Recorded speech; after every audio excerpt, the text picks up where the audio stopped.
Welcome to episode 237 of OTD, your daily dose of soccer history by 17 Laws Guy. This episode is dedicated to Jose Maria. Thank you for suggesting. I love it when listeners suggest an episode. It's June 25, 2006, Nuremberg, Portugal against the Netherlands, World Cup round of 16. And tonight, referee Valentin Ivanov reaches into his pocket again and again and again. 16 yellow cards, 4 red cards. Portugal 1, Netherlands 0. A goal by Maniche, a wounded Cristiano Ronaldo, a furious Luis Figo, a raging Dutch side, 2 teams finishing with 9 men, and a match remembered not by its score, but by its nickname, the Battle of Nuremberg. But how did we get here? Start with the fixture. Portugal and the Netherlands are not ancient enemies in the way England and Argentina are, or Germany and the Netherlands, or Brazil and Argentina. But by 2006, there's recent football heat. The Netherlands had missed the 2002 World Cup after losing to Portugal in qualification. Then, at Euro 2004, Portugal beat the Dutch 2-1 in the semi-final in Lisbon. Cristiano Ronaldo and Maniche scored. Portugal reached the final, and the Netherlands went home again. So this is not neutral. For Portugal, 2006 is the last great chance for part of the golden generation.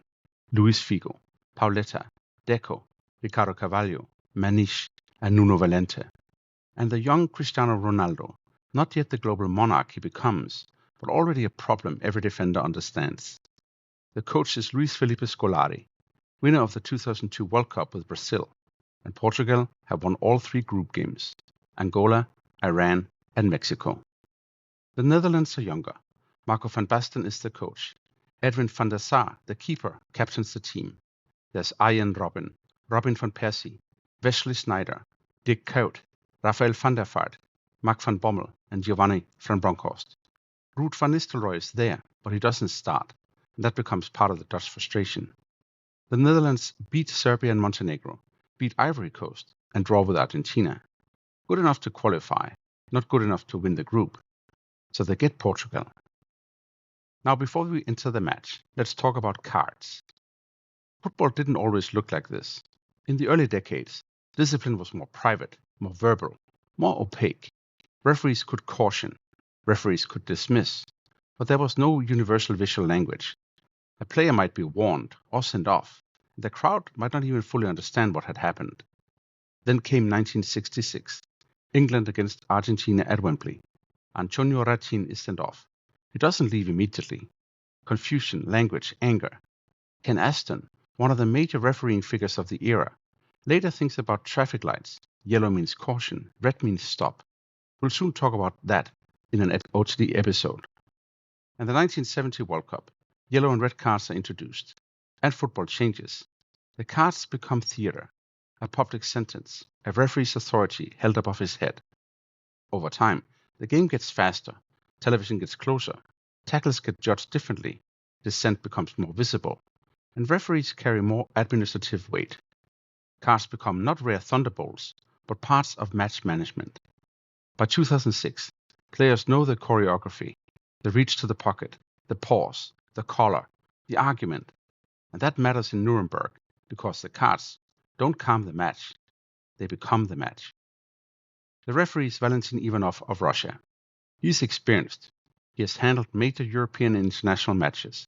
He's not some anonymous official lost in the lights. He's also the son of Valentin Kosmich Ivanov, the great Soviet forward for the 1950s and 1960s. But this night will define him. The first card comes after 2 minutes. Mark van Bommel fouls Cristiano Ronaldo. Yellow. Then Khalid Boularus catches Ronaldo brutally. Knee-high, studs. A challenge that many felt deserved red. But Ivanov gives yellow again. And that decision matters. If the match has a hinge, it may be there. Portugal feel Ronaldo has been hunted. The Dutch feel the referee is handing out cards, but not real control. Maniche is booked for fouling Van Bommel. And then, shockingly, in the 23rd minute, football briefly appears. Maniche cuts inside, finishes beautiful past Van der Sar. Portugal 1, Netherlands 0. And then the storm resumes. Costinha is booked for a heavy challenge on Philippe Cocu.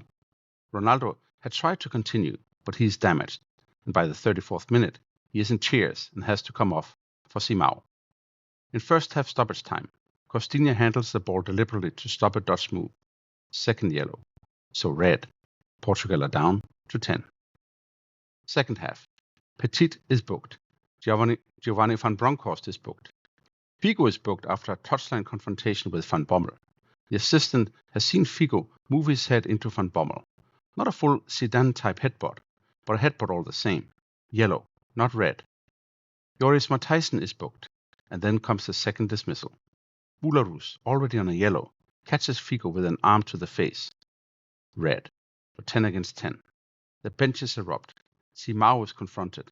Andre Oyer charges in. Nuno Valente restrains people. The fourth official, Marco Rodriguez of Mexico, is suddenly almost as busy as Ivanov. Then Van Bommel is replaced, and Deco is booked for a rough foul on John Heitinga. Why? Because the Dutch had not returned the ball after Portugal put it out for an injury. One of football's little unwritten agreements breaks, and the written law has to deal with the emotional fallout. Wesley Sneijder is booked in the melee. Nuno Valente is booked. Ricardo is booked for time wasting. Deco then hides the ball to delay a Dutch free kick, so he gets a second yellow. So red. Now Portugal are down to 9. Later on, Van Bronckhorst fouls Thiago. Second yellow to him, so red again. Netherlands are also down to 9. But did you keep count? Final whistle. 16 yellow, 4 red. Portugal 1, Netherlands 0. And near the benches sits one of the match's strangest images. Deco, Bularus, and Van Bronckhorst, all sent off, sitting near each other like schoolboys outside the headmaster's office. Deco and Van Bronckhorst are Barcelona teammates, but tonight they share the bad boys' corner. So what? Portugal advance. They beat England on penalties in the quarterfinal, even without Deco and Costinha, who are suspended because of Nuremberg. Then they lose to France in the semi-final. It remains Portugal's best World Cup finish since 1966. The Netherlands go home angry, and the match becomes part of Dutch tournament frustration. Technical generations, big names, beautiful possibilities, and another exit wrapped in bitterness. The referee becomes the story. FIFA president Sepp Blatter criticizes Ivanov afterward and says he should have given himself a yellow card. He later regrets the remark and promises to apologize. But FIFA doesn't give Ivanov another match at the tournament. Ivanov's father defends him, of course he does, saying FIFA had told referees to be strict, and that is the central question. Did Ivanov lose control because he showed too many cards? Or did he show too many cards because the players gave him no other option? The answer is probably yes, to both. Some cards were obvious. Some reds were correct under the laws. But a match can be technically punishable and still poorly managed. Ivanov's problem was not only the number of cards, it was that the cards didn't change behavior. That is why the Battle of Nuremberg mattered. Not because it created a single new law. There was no Nuremberg rule the next morning. But it became a case study in match control, early intervention, player temperature, mass confrontation, advantage, dissent, prevention, and the difference between punishment and authority. Finally, put the match in the violent match family. The World Cup has a long list of battles. Bordeaux, 1938, Brazil and Czechoslovakia, 3 players expelled, broken bones, a replay, as we recently discussed here on the show. Bern, 1954, Hungary against Brazil, 3 dismissals and fighting after the whistle. We'll talk about that in a few days.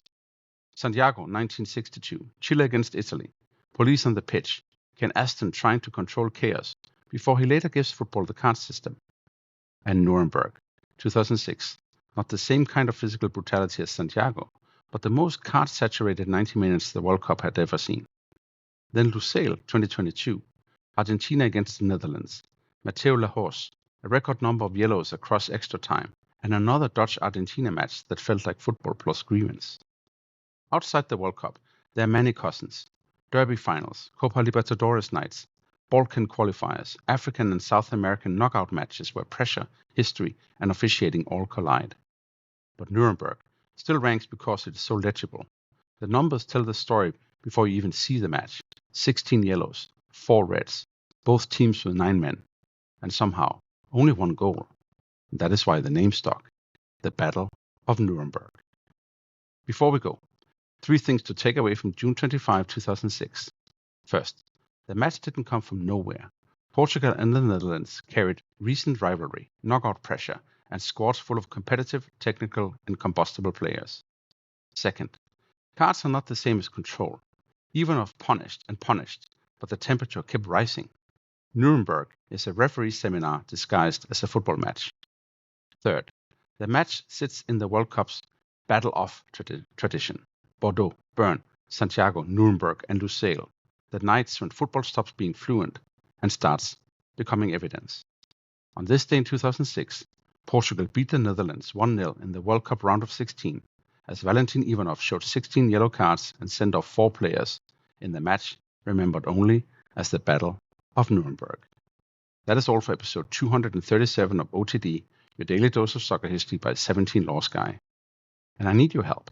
If you haven't done it already, please rate the show 5 stars and share it with all your friends. It really helps pushing OTD in front of more people so that we can all enjoy more soccer history together. And if you like to follow Jose Maria and suggest an episode, email me at otd@17lawsguy.com. Tomorrow, we go to June 26, 1992, Gothenburg, Denmark against Germany, a team that hadn't even qualified for the European Championship final tournament against the reigning world champions, and one of football's greatest fairy tales. I saw it with my own eyes. See you then.